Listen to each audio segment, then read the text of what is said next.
Hello, Assalamu alaikum, and welcome to episode 2 of the Muslim Business Podcast by Riwaya, where we discuss with Riwaya sellers about bringing you the stories behind the brand. In this episode, we discuss with Nabil from Ayela Clothing, who discusses the importance of network, patience, and hard work as he starts Ayela Clothing and his abaya brand. You'll be able to find all of Ayela Clothing's products on the Riwaya marketplace at www.riwaya.co.uk/Ayela Clothing. Without further ado, let's get into it. Okay, assalamu alaikum. We're live. We're live with episode 2 with Ayela Clothing. We've got Nabil from Ayela Clothing. Welcome to the podcast. Thank you so much. Thank you for having me, Samir. I appreciate it. No worries, a pleasure. The pleasure is all ours. So let's get straight into it. Do you want to give a quick introduction, a background, who you are, and the brand as well? Sure. So Bismillah ar-Rahman ar-Rahim. My name is Nabil Amin, or as the English people like to call me, Nabil Amin. I studied construction engineering management, which is not what I'm doing right now. Now I have a brand called AyelaClothing.com, which is a brand for modest fashion business. We do abayas, hijabs, and all sorts of other clothings. So Alhamdulillah, the brand has been running for about half a year now, so it's fairly new, and Alhamdulillah, we've been doing quite well. Let me just start off with the basic, that what Ayla means. So I've got very good roots with Turkey, Afghanistan. I'm originally from Afghanistan, and also the Middle East. That's where I grew up. So Ayla means family in all of those three languages: Persian, Turkish, and Arabic. And by Ayla, by family, we mean that there's two aspects there. So there's the customer base, and then there's our approach. So from the customer base, when a customer comes to us, they can look at Ayla as a family where we bring all types of clothing for all family members. So whether it's for your daughter, whether it's for your mother, whether it's for yourself, someone's young, or your brothers, etc., we provide clothing for everyone. At the moment, it's just specifically to a specific age, but inshallah, that is the plan for Ayla, to make sure that any family member can come to our website and they can feel part of the family. And the second thing is, when a person buys from us, we're not just a brand. For example, if you were to go buy something and just walk off, when you buy from us, we give you value, and we value you as our part of our family. So straight away, whenever we have events, and the events, for example, is sisters retreat, we organize these kind of things. Apart from that, we have a lot of giveaways.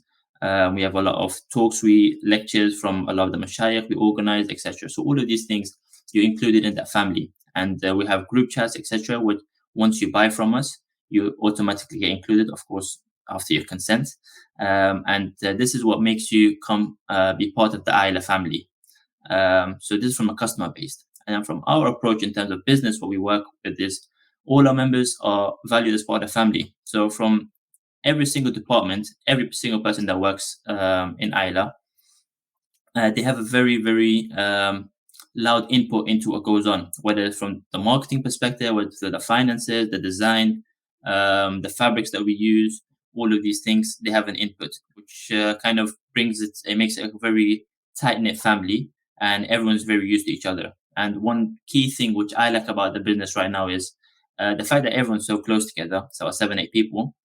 For example, a lot of people, they do not want to say anything against basically myself in a normal business. Whereas now I throw out a lot of ideas which they're not the best of ideas, but it's a test, and they throw it straight back at me. So it shows that everyone's very close to each other, and no one's there's no hierarchy, etc. Everyone can freely voice their opinion, and that makes us an Ayla, which is a family from both sides, from a customer base and also from a corporate side. The way we work with our staff members. Amazing. I mean, there's so much to unpack from that amazing introduction. But now I have, and I think everyone listening will have such a more of an in-depth detail of where you're coming from and what kind of values you're trying to promote as well, especially with the whole family, with the family brand. There's a few things there I want to unpack, but I think maybe it would be helpful if you could just share a little bit more about what you mentioned with the events and this once someone buys from Ayela Clothing, what happens next? Do you have events, the women's retreat? Can you share a little bit more detail about Okay. this? So these are all kind of secrets which we haven't started yet, but these are all in plan. Inshallah, within the next 3 to 4 months, there will be a lot for a lot of the viewers to see as well, and they'll unpack most of it. They'll find out themselves. So initially, what the plan is that when a person buys from us, so for example, someone buys an abaya from us. Okay, the purchase has been made, but we want you to stay within the business, not necessarily because we want you to shop more from us, but because our whole values and our ethos is based around modesty, and we want to promote modesty and make sure that modesty is promoted in the right way, because a lot of, especially in the Western society, modesty has been twisted into completely different concepts, and we want to promote modesty. And in order for us to promote modesty, once you shop from us, whether it's a dress, whether it's an abaya, whether it's a hijab, or for example, it's a coat, has nothing to do with modesty, we want to invite you in further. And we organize talks with, for example, with the mashayikh. They come and talk to the sisters about modesty, why it's important. So this you will have kind of exclusive invites to these events, and it does not necessarily have to be a very big talk. That's the key part. We don't have to organize an event where there's 100 people. We can organize a gathering in a house where there's about 15, 20 people. People can come together, people from the same mindset, and they get to know each other, build a community of sisters, which I think is quite lacking within the UK at the moment. There's a lot of brothers retreats which I was in about 2 3 weeks ago in Turkey, and Alhamdulillah, it was very very nice. Everyone with the same mindset. Everyone was there for the same thing, to build their iman, and the same thing is going to be for the sisters as well. So that's with the talks, and the same thing with the retreats as well. It's something very simple, but it's lacking at the moment for about 10 to 15 sisters, or even less maybe, to plan a retreat. For example, they go to Scotland somewhere, or Wales, or even in London, just whether it's one night, whether it's one day, whether it's half a day, or whether it's in a park, but the people with the same type of mindsets, they get together, and they share their value, they share their stories, they speak with each other, they build a community, and this is what we help with. Our main overall objective, is to promote modesty by bringing the sisters together into a single community where they can be free with each other, they can meet new people, because also in our day and age it's very hard to meet new people, mainly because we're scared that we don't know what the other person's like. Whereas we make sure that everyone comes together is within a specific kind of framework, to make sure that everyone's with the same mindset, and we filter these people, etc., etc. That's all our work. So when you come to one of these events or a retreat, you feel part of a family. You feel part of a community where people share the same values as you, and this will inevitably increase your iman. Make sure that you adhere to more modest clothing, and it's just a very good network to have in general. Amazing. I think that's definitely something new. I think I've never actually heard of this something before. So you're actually going beyond the brand and creating almost Yes. like an ecosystem that kind of goes within the brand. So I think, alhamdulillah, I think that's going to be something super interesting to see how that pans out over the next few months, inshallah. I think Yeah, alhamdulillah. I think that's definitely something that I have never seen sort of before, especially on that side. I wanna take it one step back before we're you've gone for the last 6 months.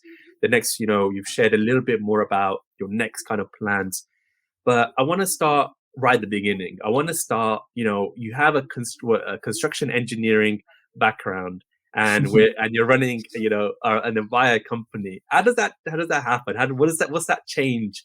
What motivated you to start an Avaya company? So initially, when I started construction management, it was construction engineering management degree. It wasn't something which I didn't have interest in. I still love it. It was my experience in university was amazing. I loved every single part of it. Every exam I done, I enjoyed it.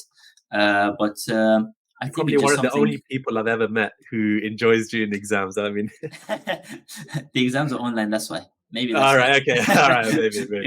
It was five of us in a pod, and we could just share the answers. So Okay. it was a bit easier. Was this part of the COVID Yeah, period of yeah, the? yeah, Okay. yeah. So But I missed that Alhamdulillah, part. Okay. yeah, But continue. Yeah. Alhamdulillah, Sorry. it went very well. So it wasn't anything that I didn't like my degree. That's why I moved on to a different field. It was just a matter of uh, I've been into business for quite a long time now, and so has my father, so has his father, and so has my brothers. So I come from a family. I come from a family who's been into business pretty much since I was born. So it was quite natural to me to work into business. And although we done a few other things, we had a business called Halal Activities, which was had a very unique concept as well. And then we moved on to a marketing company in Dubai, which is called My Dubai Marketing. So it's me and my brother, we're running it. Alhamdulillah, that's doing very well as well. So it was just a matter of I had a quite interest in clothing line, anyways.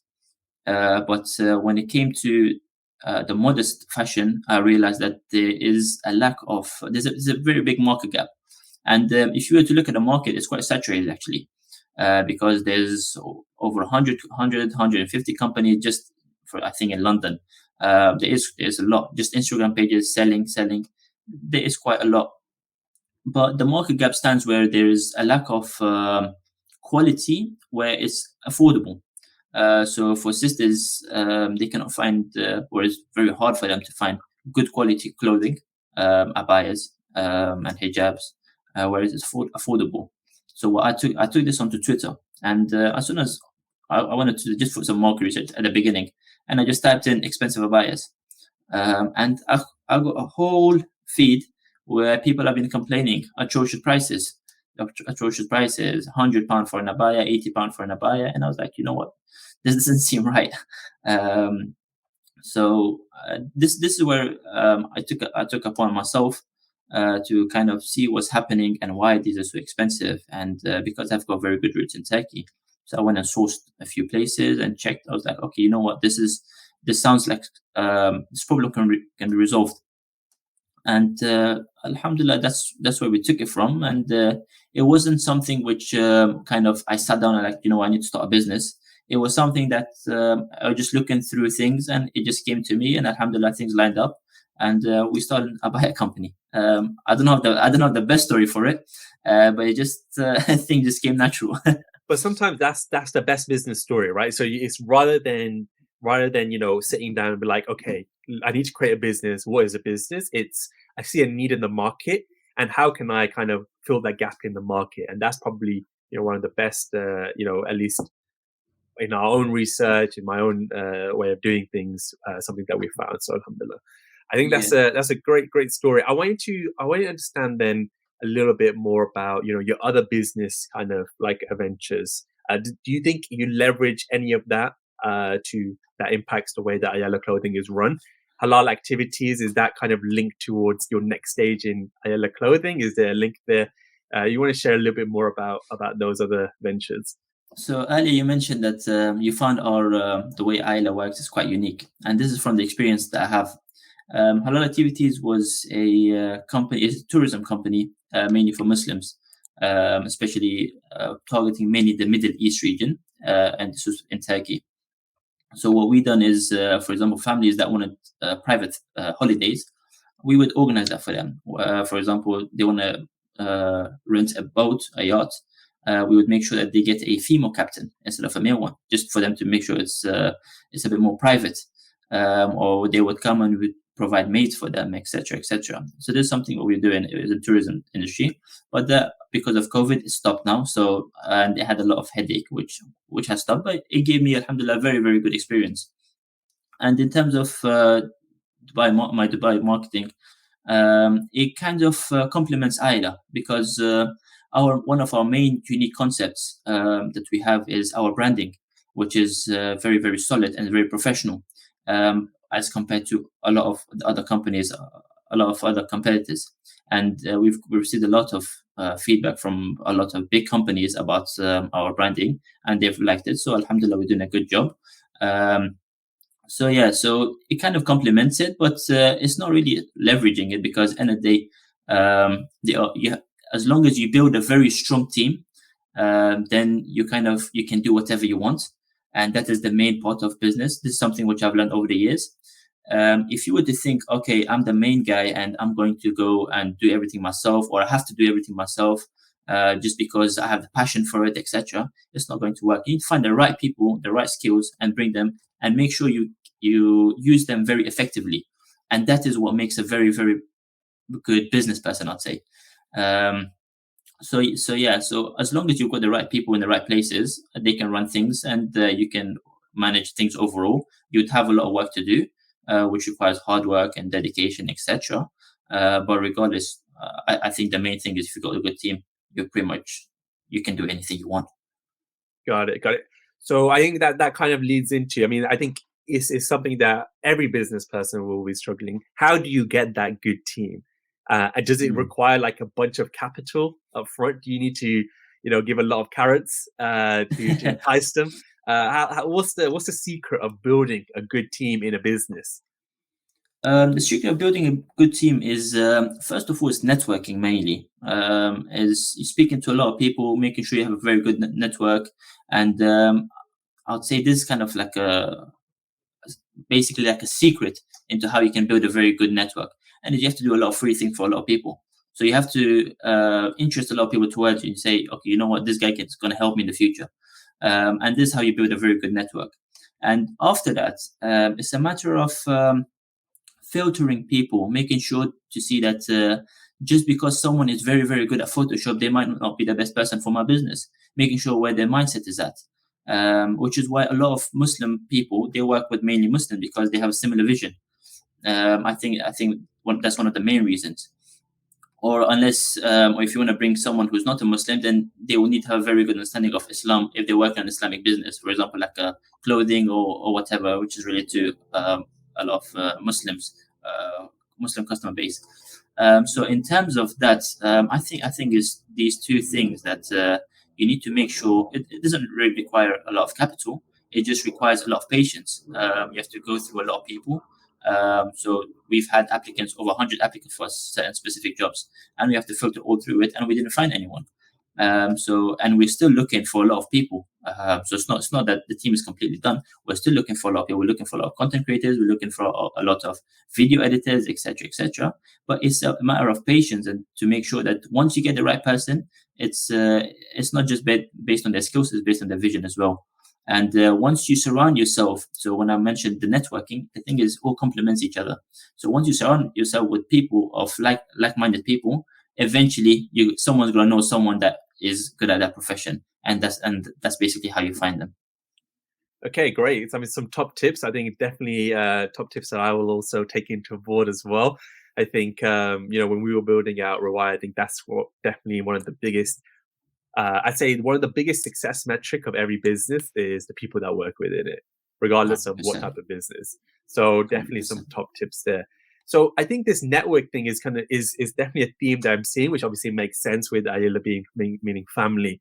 But I wanted to say when you source your when you design, when you manufacture, when you actually source your products, does network come into it? How do you go about that whole process of designing amazing quality products but at an affordable price?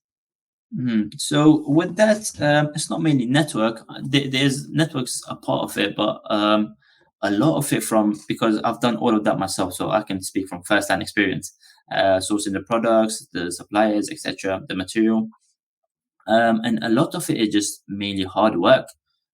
So it takes you, for example, I'm not going to just order from some place because I think they're quite cheap or anything. I will have to. For example, let's say there's a whole area, let's say London. I have to scatter London, go around for weeks to make sure that I know every single area where they make clothing. And then after that, I can make a decision. And then after that, if I find there's a new city which are very good at making clothing, I have to go around that country and make sure that I find the best tailor there. So it's a matter of hard work, which a lot of people kind of neglect because even some people that I was working with, I had translated, etc., because I was in a few different countries. And they would get tired. They say, you know what, we've been working for 6 hours today, need to take a break, etc. I'm like, you know what, we have to do this for a whole week to make sure that we find the right person. And once you do that, then you can make a very a good decision, because at the end of it, well, this is the case for myself actually. At the end of it, I'm like, okay, the person I'm going with is going to be the best one, because I've searched every single other place and I didn't find anything better. So whether this guy is going to do a fantastic job or a mid job or whatever, this is the best I can find right now. And then you move on to the next step, the next step, the next step. And that is the key. I think that's the key part of it. I got from my dad as well. Is you just have to keep on searching and searching and searching until you find the right person to do it. And that requires a lot of hard work, a lot of patience, a lot of patience. Because you don't really know at the end of it whether you're going to find someone or not, but you just have to keep on going through it, and then eventually, inshallah, with Allah's will, you'll find what you're looking for. Okay, awesome, awesome. I think, but in terms of the design, in terms of the manufacturing, in terms of all that whole process, are you doing that all yourself? Is that outsourced? Is that with your connections, or are you able to share a little bit more about that whole process of getting started? So you Okay. obviously want to get the best. You obviously want to get the best tailors, etc., and you scan a lot of around there and manufacturers.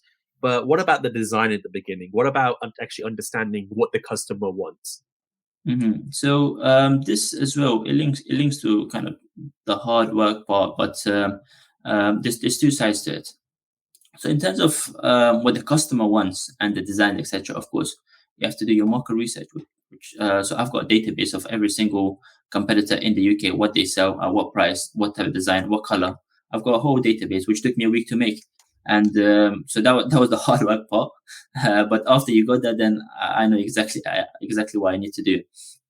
In terms of the designs, so what the UK modest fashion wear business, the way they work is they mainly get inspired by the Middle East. So this is the good part where my background comes to play, because I was born and raised in UAE, so I have got very good connections over there, and I know what type of clothing they wear, what their mindset is, how they go about with their clothing, etc. So, and I have a lot of connections there as well. So this kind of helped him, because for a person who's actually starting a brand new, they would have to go to that place and they have to find a lot of people, etc., for the designs. Whereas for me, I knew the exact area where the designs are being made. I knew, for example, the people, the type of clothes they wear, regardless of it's abaya or whatever. I know their fashion, where they get their fashion from. So this kind of helped in with the designs. And Alhamdulillah, also one of the main things which makes Ayla differentiates Ayla is we do not work in one country. So what we do is we get our designs from the Middle East, which is where the UK gets inspired by. Our fabrics come from Korea, Japan, Egypt, because they provide the best fabrics. Our tailors are Turkish and Syrian tailors, which they're very, very good at tailoring. I'd say that. And that's how we make it affordable, because we have links in a lot of different places, whereas other people don't. So what other people do is they go straight to UAE. They have to source everything there, send it to the UK, whereas we can do it in different places without any costs. That kind of what makes us different. Oh, amazing. I think that definitely taps into the power of actually putting the hard work in the beginning, and also put the power of network as well. I think that's definitely one of the messaging that you can come across, is that having that network, putting the hard graft in, and putting going a little bit extra mile than other competitors can really differentiate your brand. Yeah, I and want you to. just one key thing next to the hard work, I always mention is patience. Patience is very, very key, because it's like I think we've all seen that meme and that picture of someone digging, and they're just one dig away from getting the gold, and they're leaving. So that is one of the main things. You just have to be patient with it and just make sure that in the end, inshallah, you'll receive what you want. And if you don't receive it, it's fine. You can still keep on looking, or you find different avenues to go through. Some great advice. I think everybody's seen that, and everyone in business will definitely see. Especially when they're starting out, like it's almost like you're against everything, right? Like everything is going wrong, everything Yeah. is not working, and then you're thinking like, why am I even doing this? And I think that's just a whole part of being an entrepreneur, learning how to deal with that, and able to move forward as well.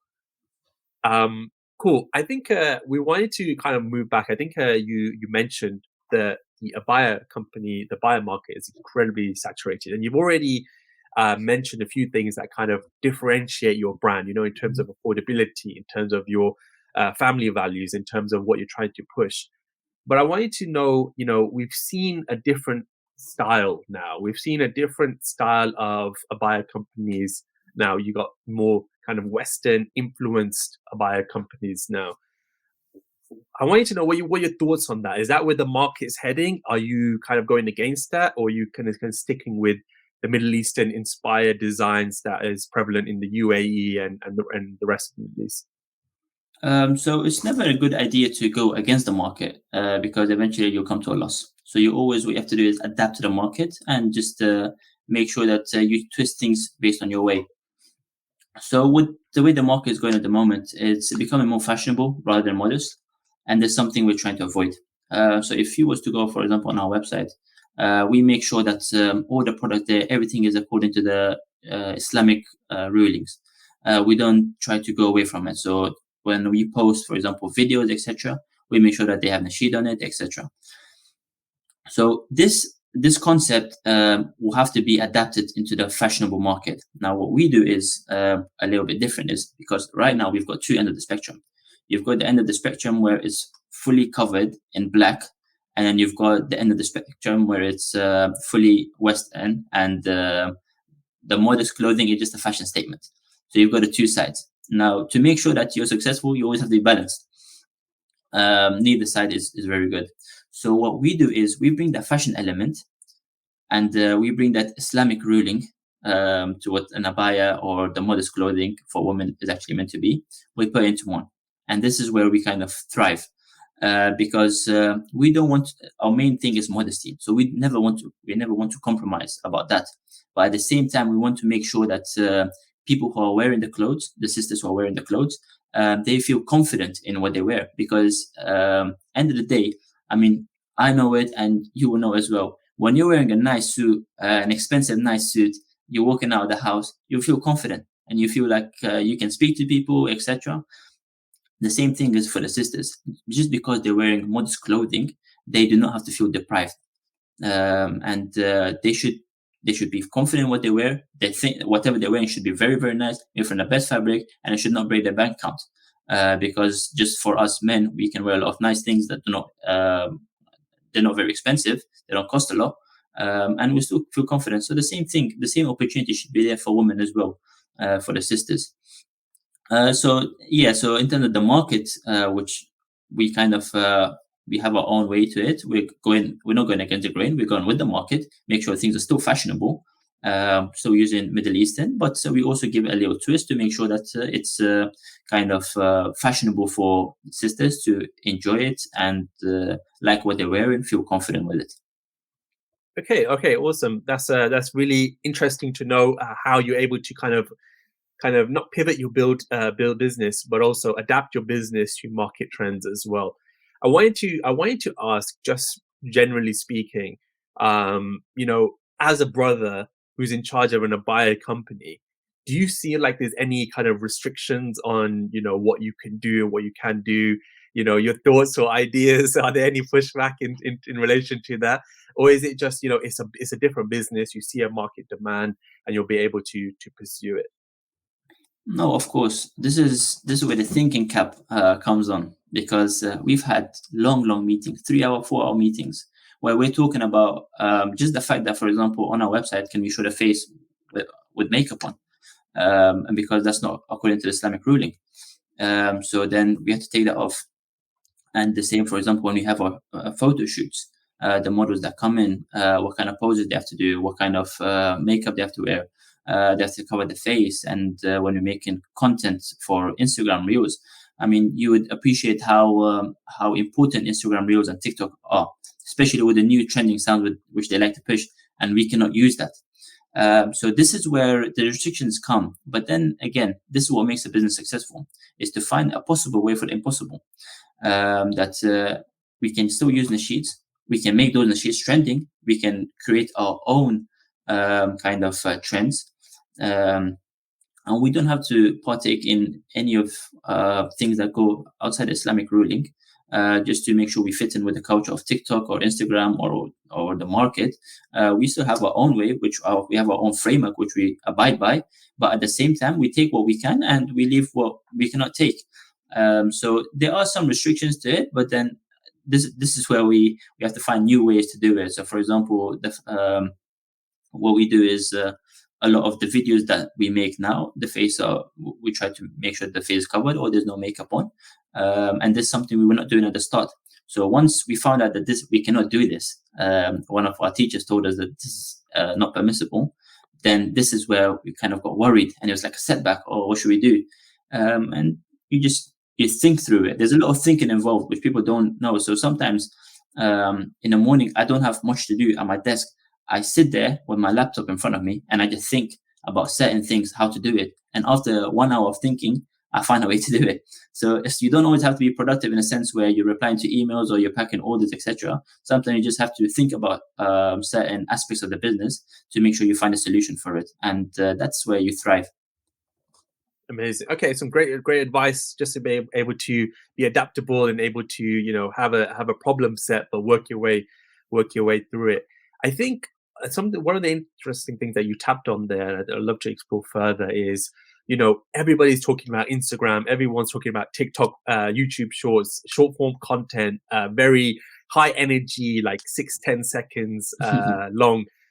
I wanted to know, like, when you start in a brand and maybe your marketing background has helped a lot with this, what is like the best kind of format or way in order to build that brand from the ground up for any kind of new businesses or for yourself in your own experiences as well?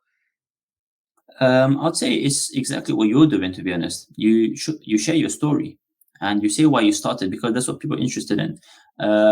Business to how it was conducted about 5-10 years ago is completely different to now, because now anyone can start a business within 3 days. It's not very hard. They can have an Instagram platform, they can have a website, they can have a registered company within just 2-3 days. So it's not very hard. So that's what saturated the market now. And what people look at is what differentiates you with everyone else. And funnily, it's something that is quite interesting, because we think that only we're going through this part, through this like patch or whatever, but there's so many people that can relate to it. And once you share your story, you realize that there's so many people that are looking up to you now, and they kind of relate to your story, and they have an interest towards you just because of your story. And that's how you get your customer, and that's how you get your customer base. I think that's the best part, and that's the best way to do it. Be completely honest with the people. Share your story on why you're doing it and what's the main reasons. And as long as you have a very valid reason apart from making money, then you will find people that relate to your story, and that's how you build your brand according to that. Now, what we do is, so I'm sure you've probably heard of it. It's called a brand identity. Is we lay out everything that the business stands for, and we don't take any steps outside of that. So at the start, what this helps is it creates a foundation for us on what Ayela actually is, which is why I'm very comfortable now speaking about Ayela, because I know everything is I've written it down already. It's already been done. I'm not going to change anything.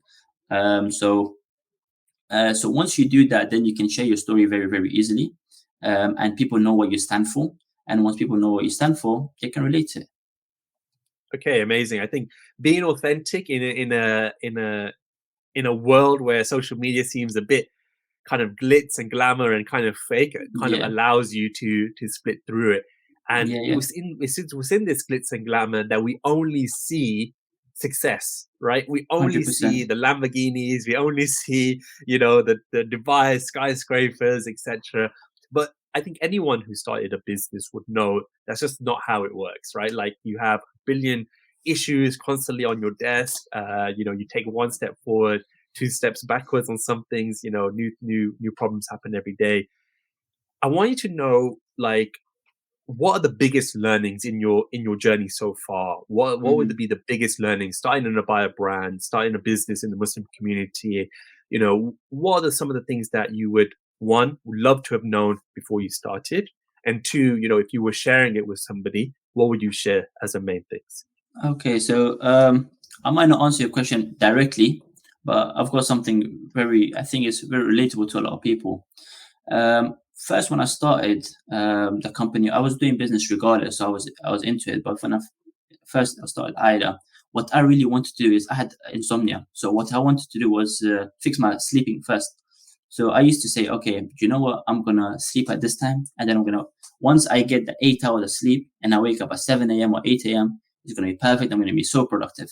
But that's never gonna happen. Um, Not because you won't get your 8 hours of sleep. You can get your 8 hours of sleep, but then you won't be as productive. So one thing which I heard from one of the sheikh, one of the teachers, is he said you will never succeed until you get eye bags, and that really hit me. It's like that's very true because every person who succeeds, they have to wake up at 4 a.m., 5 a.m., 6 a.m., and they have to make sure they keep on working. And so that's one key part of it is just to make sure that you're not really kind of waiting for the perfect moment to start. You just have to start and get on with it. You're never going to get that perfect sleep for a whole week and then you can start. It's never going to be like that. So that's one issue. The second thing which I learned during this time was I think it's quite relatable as well. I've got a lot of responsibilities. So, for example, my family. I still have to go do the shopping. Someone gets sick, I still have to take them to the hospital. My car, I have to service it, etc. Everything within the house, like any other person, I still have to do it. And the fact that because I'm doing a business which is not really 9 to 5, because I'm not in an office 9 to 5 and I'm not answering to anyone, it makes it for my family easier to call upon me whenever they need me. Whether it's 2 p.m., 11 a.m., whenever they need me, they can just call me. They're like, he's not doing anything.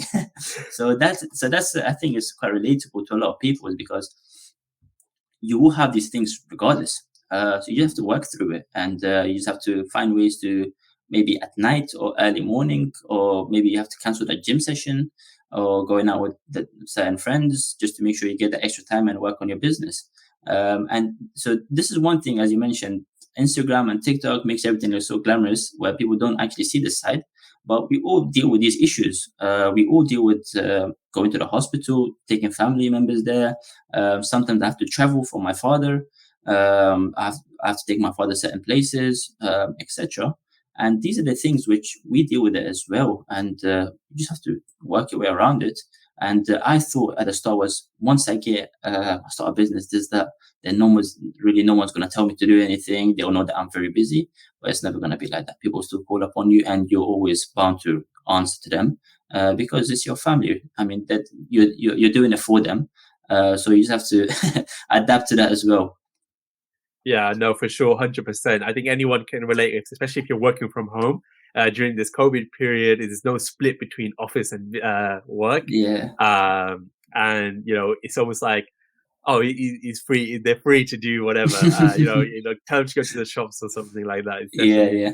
It's definitely a big thing. So if we move away from the learnings, then the big successes so far. What kind of like motivates you and keeps you going? And also, what's next? What's next for Ayela Clothing? Or I know you shared a little bit at the beginning about activities, but in Mhm. terms of products, in terms of strategy that you can share, what's next?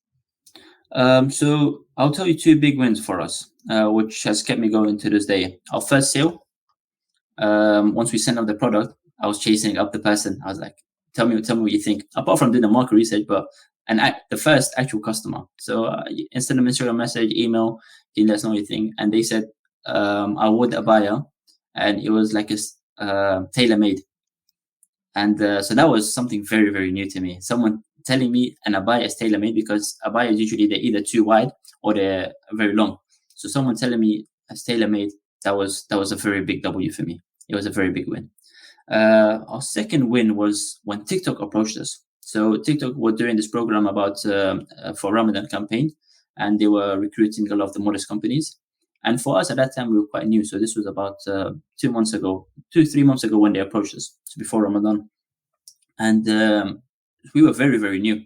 The website, everything, it wasn't even completely finished. So I asked them, I said, why did you approach us? It's quite neat. It was very interesting. And the fact that they mentioned is because of your branding was it was very, very interesting to me. And it kind of pushed me to do it even more because I realized that the amount of time we put into our branding to make sure that we look professional, that people actually look at it. It's not just me thinking about it. Whereas any person that comes into the business, they're like, okay, this brand actually stands for something. It's not just someone selling a few clothes, etc. They're actually a brand. And when TikTok said that to me, the recruiting team, that was a very big win for me, because I realized that all the hard work I put in is being recognized. It's actually being recognized somewhere. It's not just for me to think of it like that. So that's what kind of pushed me even more. And alhamdulillah now, so I mainly live in Turkey, so I'm just in London now. We've got a few things to sort out here. I just like to say we'll be in Westfield very, very soon, giving away free hijabs.